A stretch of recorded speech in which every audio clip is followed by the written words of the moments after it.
Hey, what is up, sports fans? By the time this video is uploaded and anyone who gives the time of day to watch it, I will thank you in advance as we head into week 4 of the NFL season tonight.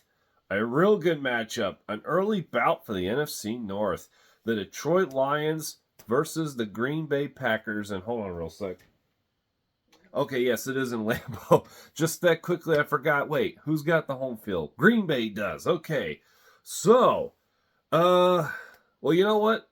Before I get ahead of myself, before we dive into the Thursday night contest, let me take this time to begin this video with a hearty laugh at the expense of the Dallas Cowboys.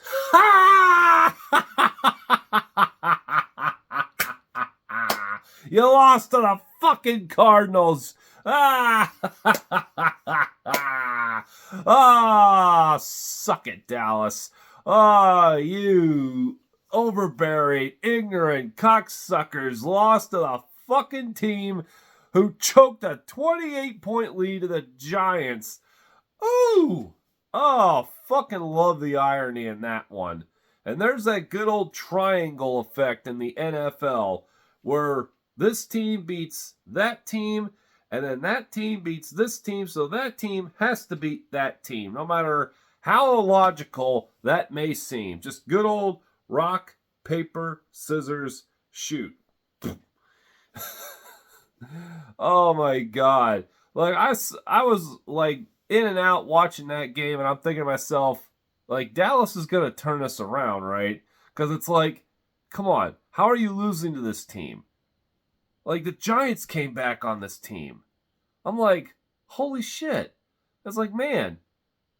It's like Dallas and Dak Prescott are already in postseason form. Was that too soon? Holy shit. But then I found out that the Cowboys were missing 3 key offensive linemen. So I was like, there's the excuse. Although really is an excuse? Well, they're also without Trevon Diggs. That definitely hurts. But you still got Micah Parsons. But even he apparently can't carry this whole defense.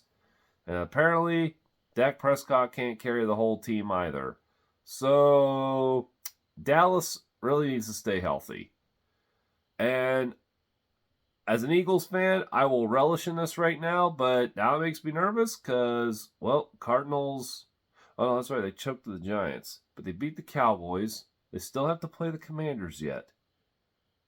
So it's safe to say that Arizona does play Washington before us because I know the Cardinals are our second to last game. So I'm hoping at least Washington beats them.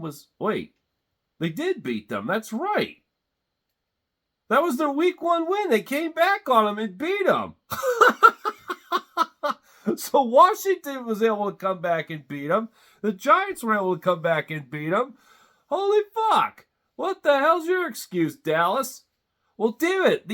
Fuck! I don't know the name of the official title of someone that makes the NFL schedules, but they fucked up because they had the Cardinals play the Commanders week 1, Giants week 2, Cowboys week 3. So it should have been the Eagles in week 4. They should have had the whole NFC East in the first month of action, or at least a month and a week, or however you want to I'm no mathemanologist, so you guys, whatever terminology puts a smile to your face and makes sense in your world. But yeah, wow, makes me nervous because the Cardinals have always been a pest to the birds. So we'll see what happens. I mean, that's way down the road yet, so we'll come to that bridge when we cross it. But for now, I'm just going to revel in the fact that Dallas already has a loss. They're no longer one of the undefeated teams left. So, recapping week 3 real quick as we now head into week 4.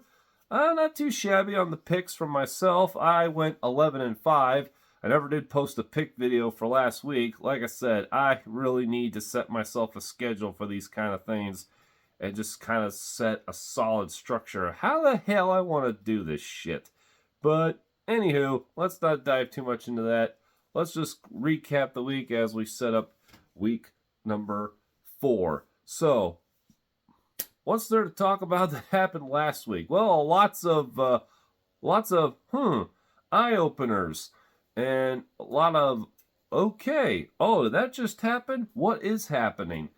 So let us review to my notes here as I look back on the week 4 pick'ems.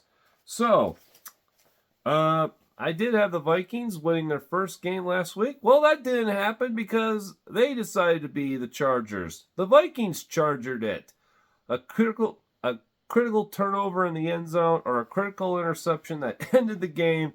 Chargers get their first win, but at what cost? They are now without Mike Williams for the season, and Keenan Allen's dinged up. So, yeah.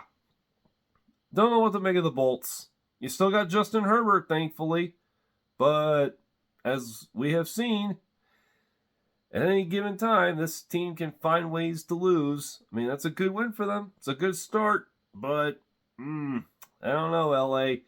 Without those key offensive weapons, it may be a long season for you. Maybe a long season. And unfortunately, your defense doesn't know how to shut anybody down. So, yeah. Enjoy this win for now. Okay, so I originally said I thought to myself that the Commanders and Bills game was going to be a trap game for Buffalo because I was slightly buying into Washington, especially with how they came back on Denver and held on for the win. And they even came back against Arizona, and then their comeback against Arizona. So I was buying into the Commanders a little bit. And wow, apparently apparently Buffalo took real great offense to losing to the Jets in week 1, as they should have. Like, they still had no business losing that game because they didn't have Aaron Rodgers. But when Josh Allen plays the way he does, then yeah, that hurt the whole team. And since then, Allen has, he's turned back into good Josh Allen. And the rest of the team's feeding off of that.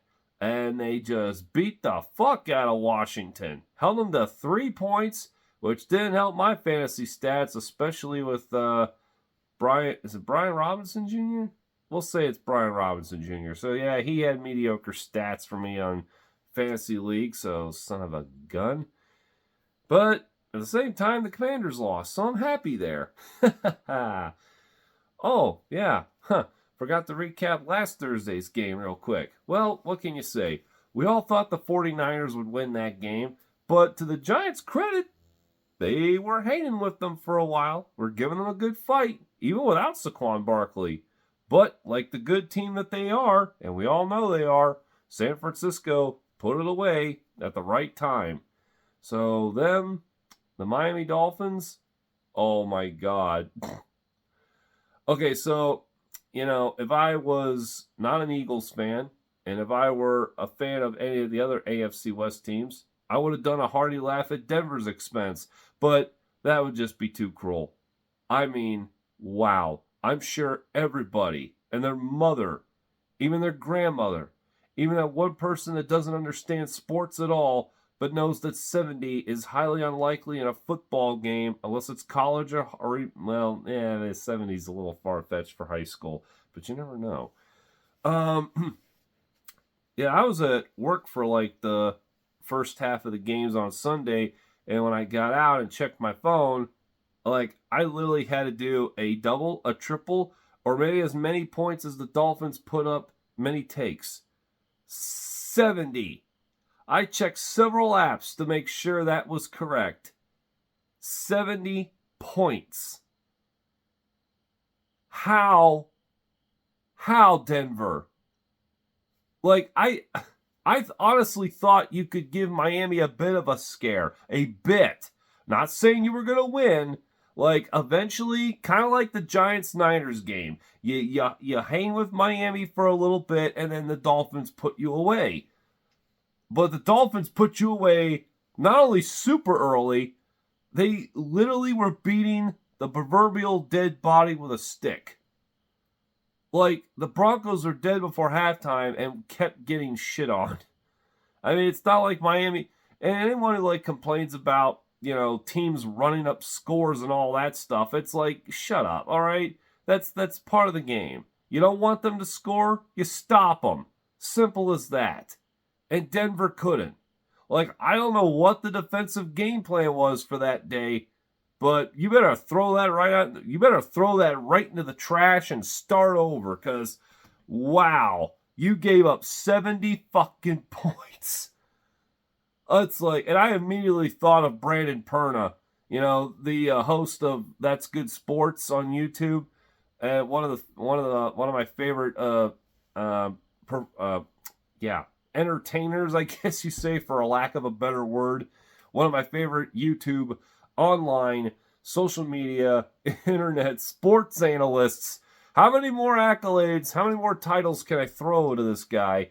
But yes, I immediately thought of Brandon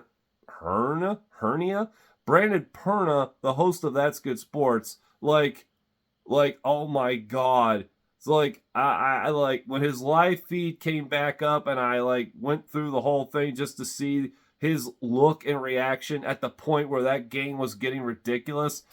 I'm like, you can't imagine. Like, nobody can. Like, I'm trying to think, how would I feel if that was happening to the Eagles? Like, I would definitely I would be pissed. Inside I would be raging, but I would probably just be so dead outside. Like, oh my God. Like, and I tell you what, Denver's 0-3. They have had the most interesting 3 losses that I think any team has ever had to start a season. It's like, yeah, they're a bad team, but they are an interesting bad team. And the way they are losing games is almost an art. They fell 17-16, 1-point loss to the arch rival Raiders, the same exact score they had to start the season last year when they fell at Seattle in Russ Wilson's old stomping grounds. Then the following week, they're blowing out Washington, looking good, maybe they're getting it together, and then the commies come back, start blowing them out, and then Denver rallies, they get the Hail Mary play, but don't convert the 2 points and lose the game. So, like I said, I thought going into that game they might give Miami some trouble. Not even the case. Like, the closest it was like 14-7, and that was it. It was all Miami the rest of the way. What the hell's that? What the hell's that freaking running back's name for Miami, the rookie? I'm pretty sure I wrote it down here somewhere in case I forgot. I did. Achane? Is that how you pronounce it? Achane? Hachane? Achane and Mostert. Achane and Mostert, or Mozart, combined for 8 fucking touchdowns. 4 between them. Dear freaking Lord. And like right off the bat, you had Tua going deep to Tyreek Hill. So it's like, wow. I tell you what, like, the Broncos just made the Miami Dolphins look like the most unstoppable team in pro football. And you know, everybody is now going to overhype the Dolphins and say, oh, they're much better than the Cowboys and the 49ers and even the Eagles. But slow down. They just caught a bad team on a worse day. So let's tone it down, folks, because the next team they face is definitely going to put them to the test, and this will tell us who the Miami Dolphins are.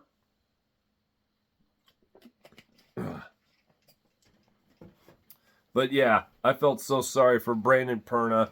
I feel sorry for all of Broncos nations.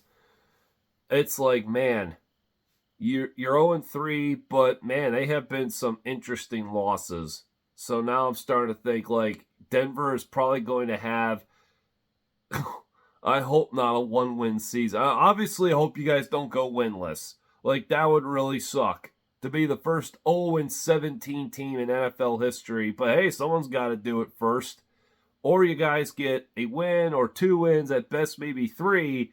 But man, like, for being a bad team, you're definitely still interesting to watch. Definitely like a 30 for 30 special down the road. Or this offseason. Moving on. So, I was in a conundrum for fantasy. I didn't know who to start. Was it Joe Burrow, who was questionable for most of the week, or do I go ahead and start Jordan Love? So we get closer to Sunday, and still no news about if Burrow's going to suit up or not. And I knew damn well that the Bengals would wait till Monday to make their official decision. And I was like, I can't wait. I just can't. So I had to make an executive decision. So Burrow went on the bench, and I started Jordan Love, and it was the right move.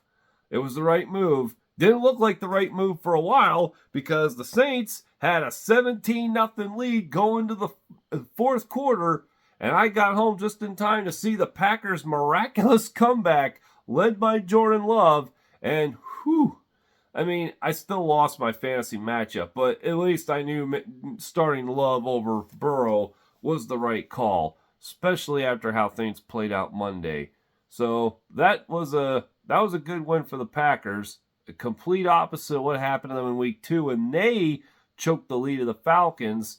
And I'm sure all Falcons Nation is happy that they were able to rally against their rivals and help them out in the division standings. But this definitely showed that Jordan Love has something special. Definitely has something special, and that I'm glad I picked him up in fantasy. Well, it also helps when Derek Carr was knocked out of the game. I believe it was, here it is. Oh, yes, a sprained AC joint. So he's listed as week to week, so highly doubtful he ain't suiting up for the Saints' next game. Now, the Lions, so after choking at home to the Seahawks, so I guess I shouldn't say choke. I mean, you could say they got robbed, but either way, so after being brought back down to earth by the Seahawks in week 2, the Lions bounced back and looked like the team we saw week 1 as they handled the Atlanta Falcons pretty handily, going 20-6. Sorry about that. The jury is still out in Detroit for me. I mean, I just don't know what to make of them. I mean, obviously they're a team that you shouldn't sleep on. You know, they're definitely, at best, a true wild card team.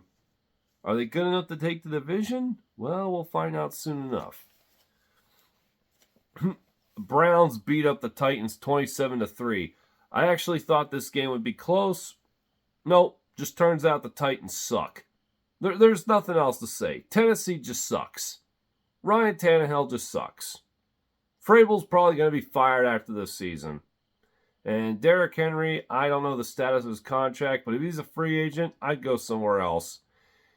Yeah, I really thought the Titans were probably going to go somewhere. Maybe at least make a Super Bowl appearance. Or at least another AFC championship, but no. Nope, count them done. As for the Browns, I mean, this is a pretty good statement win for them, not having Nick Chubb in the lineup. So, yeah. Like the Lions, the jury is still out for me on the Browns.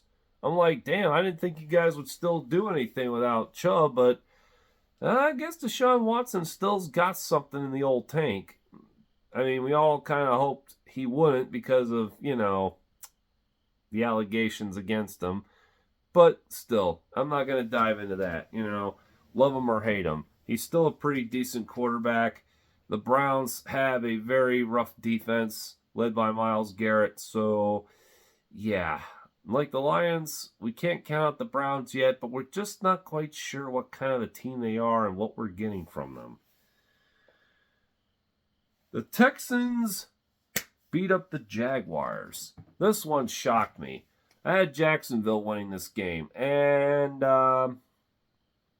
yeah. I don't know what happened. I don't know how the hell Houston beat this team.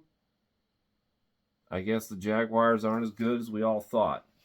Which means the AFC South is wide open, except for Tennessee.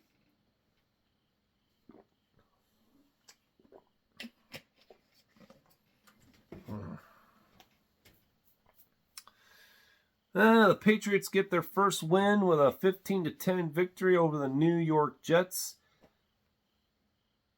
Okay, it's like, I don't know what else to talk about with this game. I didn't see any highlights of this game. The score just tells me all I need to know. This game looked dull as shit. Probably expected it to play out that way at best. I mean, Mac Jones versus Zach Wilson. I mean, mainly it was Bill Belichick's defense versus the Jets' defense, and the Pats came out on top. Bill Belichick owns the New York Jets. The Patriots have now won their 15th against, I believe, the 15th consecutive. I'm guessing that's what it means. 15 in a row against the New York Jets. Ouch. Jets fans, you can blame Rex Ryan for poking the bear and then getting off the train when things weren't looking up for him. So, Indianapolis Colts stunned the Miami Dolphins. The Indianapolis Colts stunned the Baltimore Ravens 22-19 in overtime. Justin Tucker missed a field goal? What?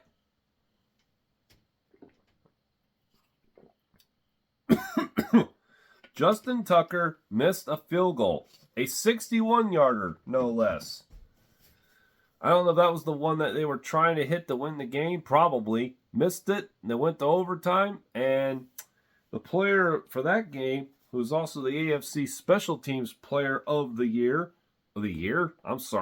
week, is Colts kicker Matt Gay, who kicked 5 field goals. Was it 5 or 4? Just like that, I lost count. Pretty sure it was 5. 5 field goals, and all of them over 50-plus yards. So is Matt Gay now the new best kicker in the league? Well, if he outdid Justin Tucker, I guess he is. Yeah, the jury's still out for me on the Colts. I'm not sold on them, much like the Texans. So I still need to see a lot more. I mean, we're just a quarter of the way through the season. The Seahawks, yeah, they won in week 2. That's right. Yeah, they went to Detroit, stunned the Lions. So, Seattle gets their first home win with a... Oh, wait. Was that at Seattle or was that at Carolina? Oh, I see what I did. Yeah, I'm pretty sure it was at Carolina. So, Seahawks get their first home win of the season with a pretty convincing win over the Carolina Panthers. I mean, what did you expect? You expected Andy Dalton to lead Carolina back? Come on, get real. We've already talked about this. The Cardinals stunning the Cowboys. So, once again, just a hearty laugh at Dallas's expense. How about them Cowboys? How about them Cardinals? Beat your ass, Dallas. Okay. I know. Long season to go yet. It was any given Sunday. Let's see. Kansas City blows out Chicago 41-10. Is there really anything worth talking about in that game? No, I'm not going to talk about the fucking Kelsey Swift thing. Unless we're talking about Jason Kelsey, DeAndre Swift. Moving on. The Pittsburgh Steelers beat the Las Vegas Raiders 23-18 in Sunday Night Football. I was happy for that because I'm sorry, Raiders Nation, until Mark Davis sells the team or just kills over and die, and until he fires oh crap, what the hell's the head coach's name for the Raiders? Holy crap, my mind just went blank. It doesn't matter. Hate the guy anyway, he sucks. The coach and the owner both need to go away. Until then, the Raiders will never be a respectable organization. But, hey, congratulations, Pittsburgh. You guys have some offense. To go along with that tenacious defense. So, Steelers may have just figured it out sooner than expected. I know that's a lot of to your chagrin, Pittsburgh, because I know you guys just don't like Canada. And now all of a sudden here the teams are finding ways to win. It's like, oh, crap, we still got to put up with this guy.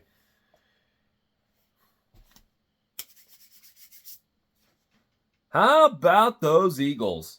Fly, Eagles, fly. E-A-G-L-E-S. Eagles! 3-0. With a convincing 20 25-11 win against the Buccaneers in Tampa. And much like how the Eagles spoiled Tom Brady Day in Foxborough, apparently there was a ceremony going on at Raymond James Stadium. They were inducting, or they were either honoring, because I would think this guy was already inducted into their Ring of Fame before that point, Rondé Barber. And wouldn't you know it, they did, during the game, they did play a clip of his infamous interception, pick six of Donovan McNabb, running it back the other way to seal the deal and send the Bucs to their first Super Bowl and officially end the misery of Veterans Stadium. Folks, that highlight is forever plastered in my mind after I watched it. It's just, it's like, why? Oh, and having to go to school the next day. Let me tell you, that was a lot of fun for all the anti-Eagles fans because, you know, I had to laugh at my expense. But that's in the past. That's in the past. This is the now. And the now, the Eagles take revenge, not only for that NFC Championship loss, but for so many other bullshit losses to the Buccaneers over the years. I don't know what it is. This is one of the many teams that just kind of have the Eagles number. But I'm glad to have won. But I'm just glad they pulled it out. It looked all right. And despite a couple of, interceptions thrown by Hurts, which not entirely bad throws, just very well played by the Bucs defense.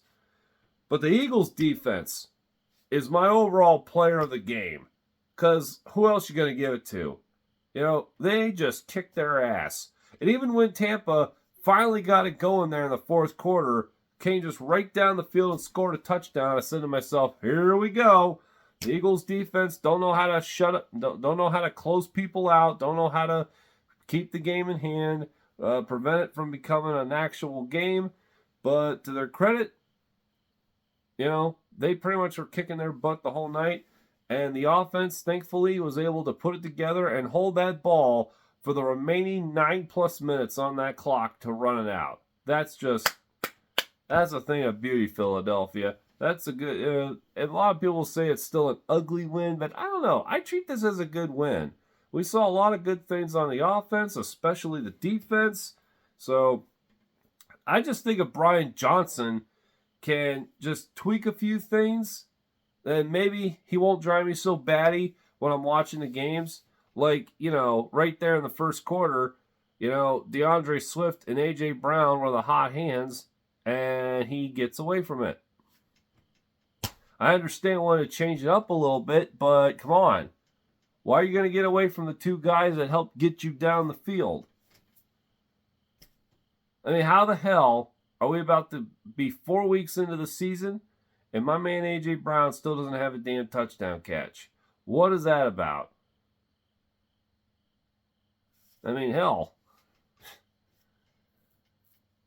And then, let's see. When they were trying to run the clock out, and for whatever reason, they lined up to pass on like a 3rd down and 1. And I'm thinking to myself, why are you setting up the pass? Just keep running the ball. There's no need to pass. Like, this is not the team you gamble against. Like, the Buccaneers should have enough respect that you don't, draw up gadget plays and assume that's going to work on them. Just, I couldn't really understand, for the life of me, everything that Brian Johnson was doing. And all I'm going to say is he's lucky he's got a good team to bail him out. So, Birds are 3-0, sole possession of the NFC East for now. Everybody else lost in the division. Oh, it was a good weekend. Oh, Penn State shut out Iowa, 31-0. Oh, that was so beautiful. That was so many years of frustration of losing to that team, all done in one night beatings. And oh yeah, as you can see, I'm in my Phillies gear because the Philadelphia Phillies, for the 2nd straight year, are going dancing in October. Woo!